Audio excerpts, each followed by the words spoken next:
చిన్న గ్రామం నుంచి వచ్చిన ఓ యువకుడు తన కుటుంబం కోసం 2 కోట్ల రూపాయలు సంపాదించాలని లక్ష్యంగా పెట్టుకున్నాడు. కానీ ఆ యువకుడికి సరైన మార్గం తెలియకపోవడంతో చాలా కాలం పాటు తాను చేస్తున్న ఉద్యోగం నుంచి వచ్చిన డబ్బులను దుబారా చేసేవాడు.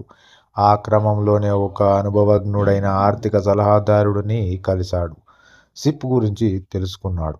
సిప్ అనేది పెట్టుబడి ప్రణాళిక అంటే ప్రతి నెల నిర్దిష్ట మొత్తాన్ని పెట్టుబడిగా పెట్టడం.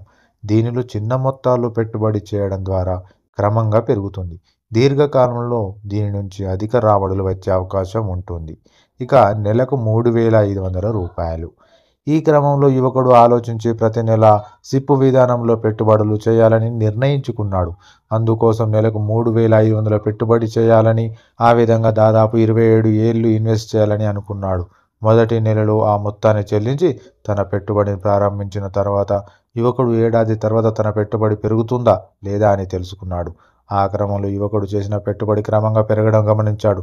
అది దీర్ఘకాలంలో ఇంకా పెరుగుతుందని భావించి నిరంతరం 27 ఏళ్లు కొనసాగించాడు. అందుకోసం యువకుడు రూ. 11,34,000 పెట్టుబడి చేయగా వచ్చిన మొత్తం మాత్రం రూ. 2,36,45,888.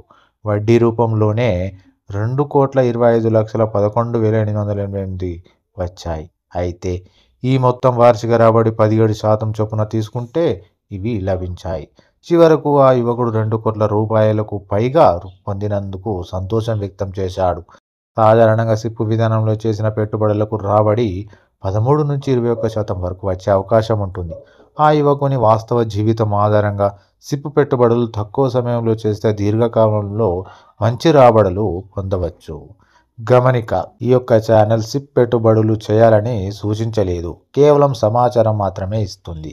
మార్కెట్ పరిస్థితులు, దేశ ఆర్థిక పరిణామాలు, విదేశీ పెట్టుబడులు వంటి అంశాలపై సిప్ పెట్టుబడులు ఆధారపడి లేదా ప్రభావితం చేస్తాయి.